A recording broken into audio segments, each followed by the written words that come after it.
Hello, on this one we're going to be asked to find the average rate of change over a very specific time period. So let's just kind of go through this one. Here is the graph or the function that gives the height of the ball in feet t seconds after it's tossed. Okay, so t represents the number of seconds after it's tossed.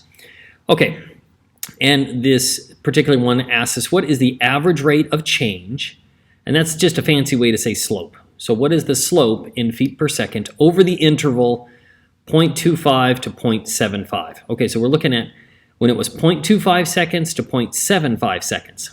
All right, now, on this one, you're like, okay, well, that sounds pretty complex. It's really not that bad. So what we want to do first is we're going to plug in 0.25 to this function. And that will give us whatever our output is. That will give us the first point. And after we identify the first point, then we'll plug in 0.75, and that will be our second point. And then what we're again asked to do is find the average rate of change, or otherwise known as slope, of the equation of that line. Okay, so here's the equation. All I did is I rewrote it. And what we're going to do is plug in 0.25. I plug in 0.25, and I would just type this right into your calculator, exactly like you see it here on the right-hand side. That's going to be very, very easy. You let your calculator do all the heavy lifting there. You find out that that reduces down to 6. So we have our first point, right? Our first point is 0.25, 6. Now for our second point, we're going to do the same thing, only we're going to plug in 0.75. So I'm going to take my original equation here. I haven't changed that, done anything to it. And now instead of t, I know what t is, 0.75. I'm going to plug in 0.75 there for t. And again, I would have your calculator do all this. Just plug in what's on the right-hand side of this equal sign. And it'll simplify it for you. And as you do so, that ends up being 2.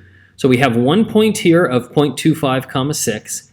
Our second point would be 0.752.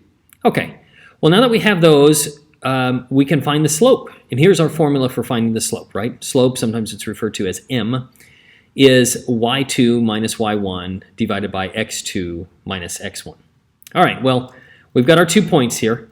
Now, what I always do in finding slope is I always label them. And so let's bring them in here, and I'm going to label this one. I'm going to label this one x1, this one y1, x2, and y2. Now, you could be a rebel if you wanted to, and you're like, I'm fighting the man, and so you're going to write this one as x2, y2, and this one as x1, y1. And you can do that, right? That's nothing wrong with that. That actually still works. So your rebellion didn't really work too much for you. Okay, so now what we're going to do is just plug this into our slope formula, y2 minus y1. So here's my y2 is 2 minus y1, which is 6. And then I have my 0.75 minus 0.25. Okay, now you just plug this into your calculator right there. It will do it all for you. It'll spit out the answer. But if we wanted to simplify it just a little bit, we could.